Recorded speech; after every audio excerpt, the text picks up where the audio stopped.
Un ar šādu pieeju, nokaujot faktiski ekonomiku vai apgrūtinot ekonomiku ar katru jaunu lēmumu ar vien vairāk, panāk situācija, ka viņiem joprojām nepietiks. Bremzējot ekonomiku nevar palielināt budžetu, ja? Un tas nozīmē, ka nākošā solī vajadzēs atkal griezt. Un bez tam vēl, jau tagad nesaprotamā situācija ar Parisbanku, tiem 100 miljoniem, kas jau ir nauda, kura mums ir pieejama, kura nav it kā budžeta nauda, bet kuru mums būs no budžeta līdzekļiem jādod ar visiem procentiem, ja? Tās ir tādas sliktas ziņas, bet, starptautiskie donori diezgan skaidri savu pozīciju un savas prasības noformulē. Tā ir nepalielināt sociālo slogu, padarīt efektīvāku valsts pārvaldu lētāku, kas nav izdarīts, ja? Sociālais sloks ir palielināts, tātad viena prasība nav izpildīta, otra prasība nav izpildīta, un atstāt līdzekļus Eiropas struktūra fonda izmantošanai, tas arī nav izdarīts. Ar izmantojot salīdzināmos Eurostat datus, nekādus ne tur pagrīdes datus vai ko, īsi kopsavilkot, mums bija divas nelaimes. Viena bija tā, ka mēs noticējām valūtas fondam akli, noticējām par makroekonomisko rādītāju prioritāti.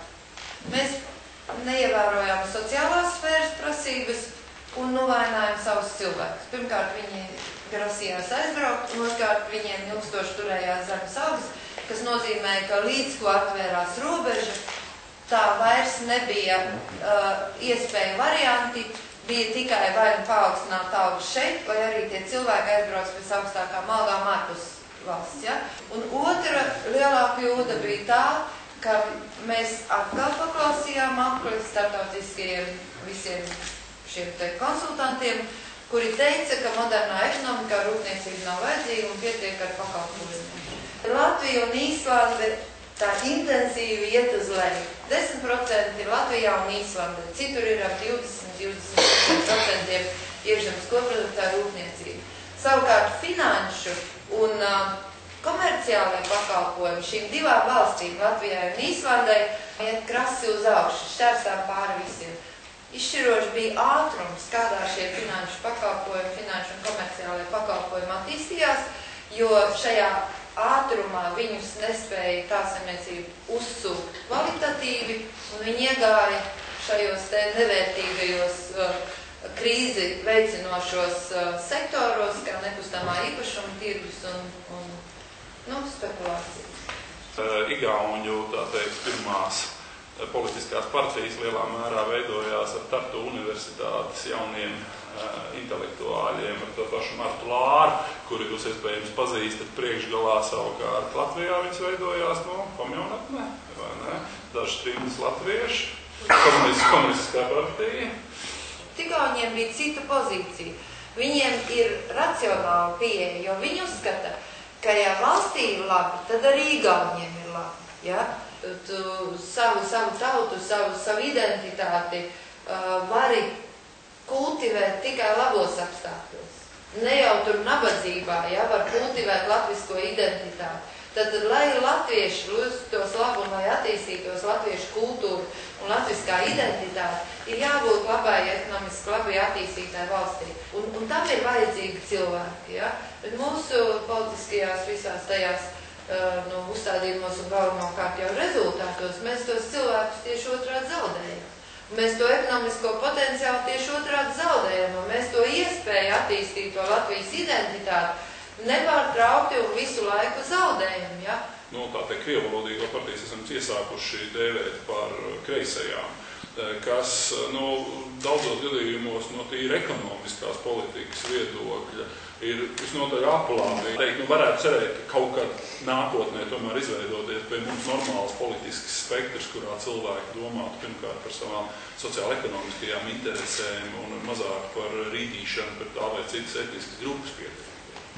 Es domāju, ka tie tautas partijas 2% Rīgas domē ir ļoti, ļoti audzinoši, un tas, ka Tēvzema un Brīvība pašvaldību vēlēšanās tieši galvenokārt, es domāju, dēļ savas stulbās reklāmas, bet varbūt, ka tāds bija viņu mērķis.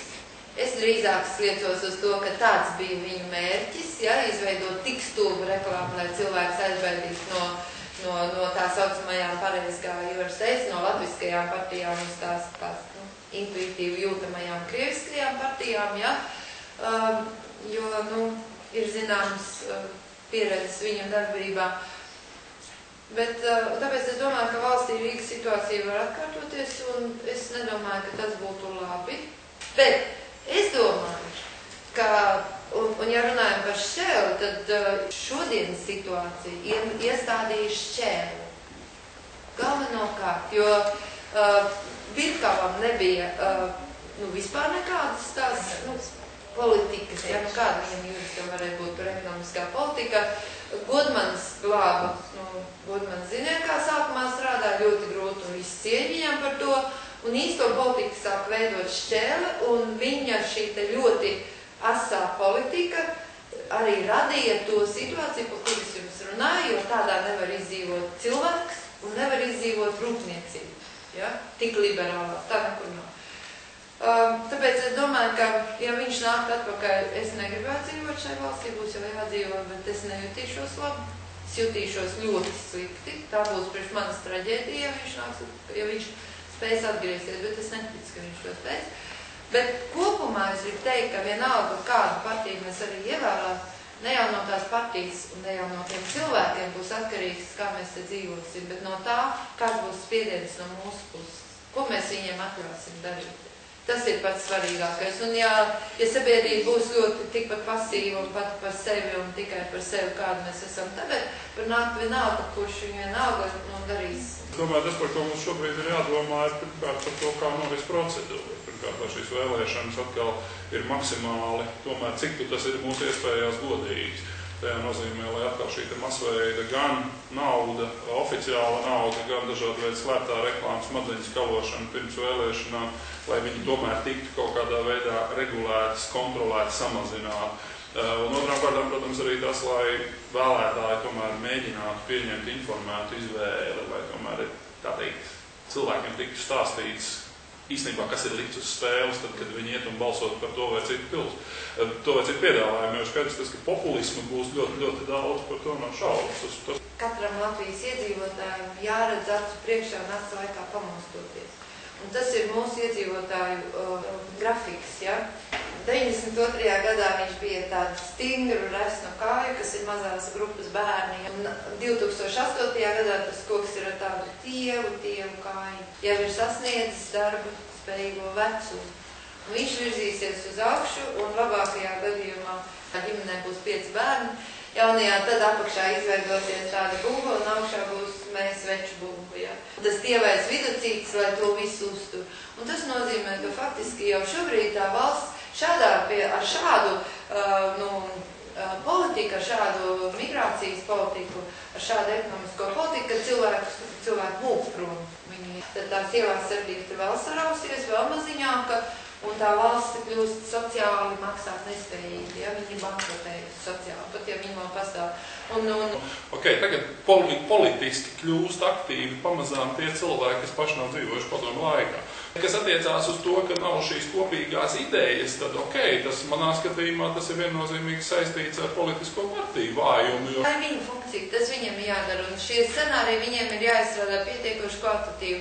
Un lai viņi tos izstrādātu, viņiem ir jāmeklē līdzekļi, kā tas ir jādara, jo viņiem mēs esam samaksājuši par to naudu. Ja? Es domāju, ka ir ļoti daudz vēl Latvijā palikuši tādi cilvēki kā jūs. Un šobrīd tajā, jūsu tajā redzējumā, ja, pirmais un galvenais, lai ekonomika notiek, kā es teicu, ir tranzīts. Ar tranzītu ir jāatnes naudu ar tirdzniecību un ar pakalpojumiem, jo tiem vienīgajiem var ātri atnest naudu. Un tad, kad ar tiem ir atnest naudu, tad var sākt domāt par rūpniecību. Tad, lai rūpniecībā iet investīcijas, tur ir jābūt stimuliem. Vienīgais, ko mēs varam, ir prasīt, lai viņi strādātu atbilstošā veidā. Ja mēs to prasītu, tad viņiem būtu jāizmanto zinātni, viņiem būtu jālauz galvas, viņiem būtu jākļūst godīgākiem.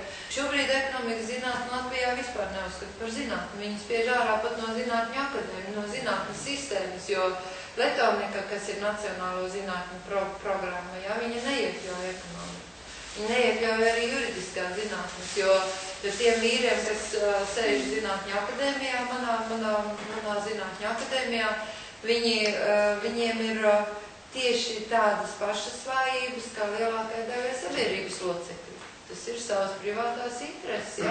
Jo mums visiem ir tā, es esmu bijusi vadītāja, es zinu, kā mani cilvēki strādā, kādas viņu intereses, ja? Kā man vajadzēja viņus, cik ļoti viņus interesēja kopīgā lieta un cik daudz vairāk viņus interesēja viņu pašu lieta, ja? Un tieši tādi paši cilvēki jau ir arī tur augšā un ar tādām pašām vājībām, tikai viņiem tie mērogi ir lielāki. Tagad viņiem neviens neprasa, viņi zina, ka viņus ievēlēs atkal. Un pavērojiet 17 gadu garumu, vai tad viņi nav ievēlēti atkal? Vai kāds no viņiem, vai Leiškāns, piemēram, ir aizgājuši prom, vai Guntis Bērziņš ārzemnieks, kurš, manuprāt, neko nejēg no finansēm, jā, bet atbild tagad par budžeta komisiju, vai viņu kaut kas apdraud. Es viņam prasīju, Bērziņkungs, kā jūs jūtaties? Viņš teica, es jūtos lieliski.